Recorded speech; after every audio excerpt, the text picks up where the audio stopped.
Özüme nəğmədən bir dünya qurdum. Könlüm yenə andı laylanı ana. Sənin kimliyini böyük yaradandan sordum. Dünyama tac dedi dünyam ana. Könlümü məhəbbətin dəryası bildim. Ömrümün mənası bildim. Kur'an'ın müqəddəs ayəsi bildim. Balana ettiğim duanı ana. Canında yaşadım, qan verdim mənə. Canından ayrıldım, can verdim mənə. Bu yoxluqdan bu varlığı sen verdin mənə. Sen oldun könlümün sultanı ana. Getirdin dünyaya nur Məhəmmədi. İmamlar sərdarı Əli Həzrəti. Südürlə xəlq etdin 7 cənnəti.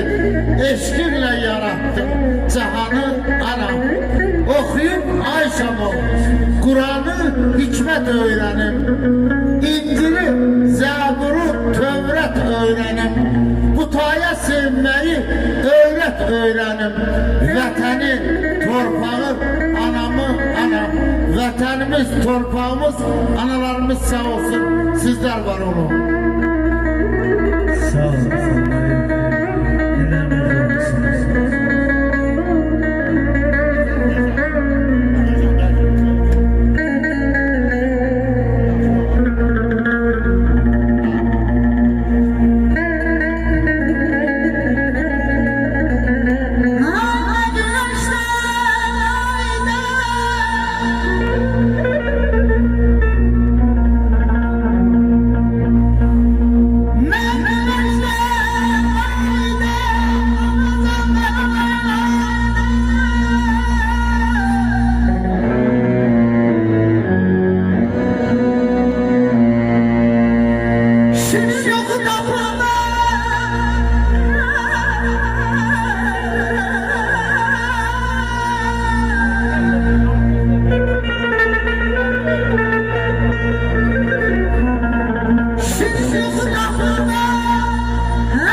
Cem alenin Ayşəm ol.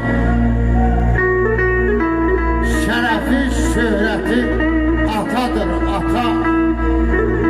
Ana müqəddəsdir, başka yeri var. Əsas qibləgahı atadır ata. Atadan, anadan olmayın uzak. Gel halını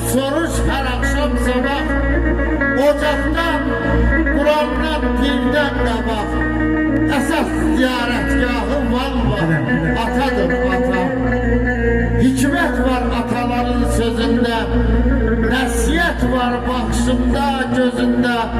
Kulu değer bu dünyanın özünde. Evladın Allah'ı atadır ata. Evladın Allah'ı atadır ata. Ata evladı şimdi Allah'tır. Atanın kaderi sağlığında bir, atanın kaderi sağlığında bir. Atanı getiren bizi hayata, atanın kaderi sağlığında bir. Çektiği zahmeti getirin yanına, koyma leke düşer temiz adına. Kozalı gelende yetişti adına, atanın gelirisi yolunda bir.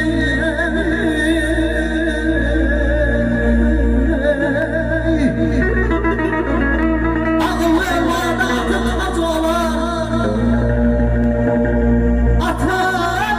atanı hiç sayan özü hiç olan.